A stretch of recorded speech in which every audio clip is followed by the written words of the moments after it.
Greetings and salutations, this is Imperator Vespasian and his trusty sidekick. Hello.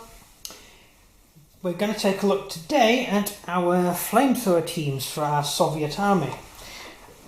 Flamethrowers, they're fun, aren't they? Yes. Yeah. In bolt action, flamethrowers hit automatically, and this particular flamethrower, which is a handheld flamethrower, fires six shots. So technically, you can incinerate 6 people automatically during a game, which is quite useful. It's very handy. It ignores terrain, so you can use it against pillboxes and stuff, and fire into buildings. So it is very useful. Will put you back 50 odd points if you're using a regular flamethrower team, but it's probably worth it. What else to say about it? Well, one downside to the flamethrowers, if you roll a 1 or 2, that means you only incinerate 2 people, and your flamethrower runs out of fuel. So you could technically buy a load of these flamethrower teams, send them into battle, incinerate 3 people, and then all your teams run out of ammunition. So, and then your infantry become, your flamethrower team becomes infantry at this point technically, although I would assume it's really classed as useless. Yeah, pretty awkward if you run out of fuel. Have we ever had run out of fuel? No. No. Will I be able to use a boss before I get shot dead? Yeah. No, generally, yeah, because they're a bullet magnet. If you have a flamethrower team, you'd better keep it in cover because your enemy will try and kill it, because it is quite a useful thing. I did incinerate half your Chinese. Yeah. So and then you shot me. Yeah, it's quite dangerous. You don't really want a flamethrower knocking around, but that's good because it means your enemy is going to be using his order dice to try and take your flamethrower out while you have other units that could do slightly more damage. So tactically, it's a useful unit to have, especially if your enemy knows where it is, because then your enemy is going to be thinking about the flamethrower team rather than thinking about other stuff. So it is a useful thing. Up to now, the only army we've got with flamethrowers is this army and the Japanese army. But I'm sure we'll get more flamethrowers for other armies as well. We haven't really found a need for more than 2. No, because you don't really use them much, do it? No, we don't use them a huge amount. It's always handy having 1, but generally it's easier just to make sure you have a couple of flamethrower teams handy because they can come in useful. The flamethrowers are scratch built, so it's just a normal infantryman using a normal infantry rifle with a tube attached to the top and a bit of flame added to the end. The flame is... What's the flame from? Oh, I know, Games Workshop model. Oh, yeah. Yeah, it's from... it's a building with burning in braziers, and we just cut some of the flame off and stuck it on the ends of the barrels. I can't remember which building it was we bought now, but there were bits left over from it. The flamethrower tank's made out of milliput with a bit of wire attaching it to the chap firing it. So yeah, unfortunately after making these models, they then started selling a flamethrower team at Warlord Games, so I could have just got that, but I'd already got them back. We got it earlier. Yeah, we had it earlier, yeah. So that is a good overview. Have you got anything to say? It's a flamethrower team, I got a lot to say now. Yeah, there's not much to say about it, no. It's like a truck, basically. Yeah. There's not really much to say about it. It's a lot better than a truck. It's not better than a truck, yeah. Yeah. A truck just moves. Yeah. No guns. They're useless. So yeah, I find them useful to have in your army, but unfortunately I play Chinese a lot, so I don't really get to use flamethrower teams because he's the one I'm fighting against, and he doesn't always get flamethrower teams, do you? No. But they are a specialist tool of warfare, I think. Do you know no one uses the British Army and the American Army don't use flamethrowers today? Why not? I don't know. Bad for the environment, probably. If you want to get some terrorists out of a building, you're firing at you. Sorry, freedom fighters. If you want to get them out of a building, then just light up a flamethrower, and they'll be more than happy to surrender. sometimes just one burst of a flamethrower, and all the Germans would run out of the bunker and surrender because they knew you had a flamethrower. We actually bluffed. Where was it? One of the German cities.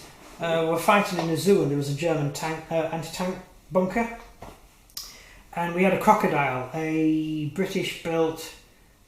It's a flamethrower mounted on the back of a Churchill tank, and it has a little tractor it pulls behind it, a little trailer with the flamethrower fuel on it, because it's quite dangerous having fuel on your tank.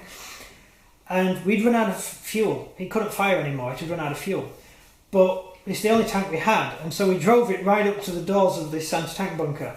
And the Germans thought it must be fueled, so the Germans all surrendered.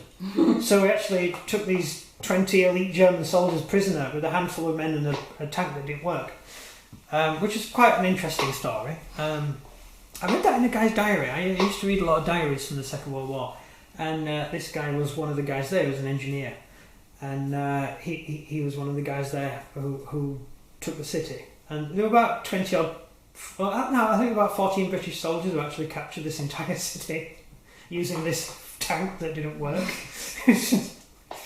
The end of the war was quite mad. It was horrible. The Finns used a lot of flamethrowers. They used to capture a lot of Russian tanks, and so they would just steal the fuel from the tank and leave the tank, because the fuel was better, and they used to add stuff to it to make it sticky, so they could use it as flamethrower. And they used to use these things that spray crops to make an improvised flame machine. It's quite. They're very into arts and crafts, the Finns. It's costing trees. No, the Finns. If anyone invades them in tanks, they'll go on the road, just ambush them on this one-way road. Yeah. I'll mention this on the Russian tanks later. One way the very few roads in Finland, and in order to get to attack the Finns, they needed to bring their tanks up. So they get a really big tank and just ram it into trees until the tank broke down. Then they push it aside, and then another tank would ram trees until eventually you'd use 5 or 6 tanks up, but you'd made a new road. That was a tactic the Russians used. And the Finns, of course, could hear them coming miles away, this thud of tanks hitting trees. So the Finns would go and lay traps and mines in front of the tanks. So when they broke out into open ground, they'd run over a mine, or there'd be an anti-tank gun hiding there. And that's where flamethrowers came in very handy, because if you've got troops stuck in trees and the tanks can't move, you can just douse them with flamethrowers, these handmade flamethrowers that they used. They also used German flamethrowers. Why don't you just get flamethrower, burn down all the trees? Why would you? It's cover. You burn down the trees, and then the Finns have to run out of the trees, just machine gun them down. Yeah, whenever the Finns ran out of trees, they got shot. Yeah, they lost every single offensive battle they fought, the Finns. But they won every single defensive battle they fought, because when fighting defensively, it's much better.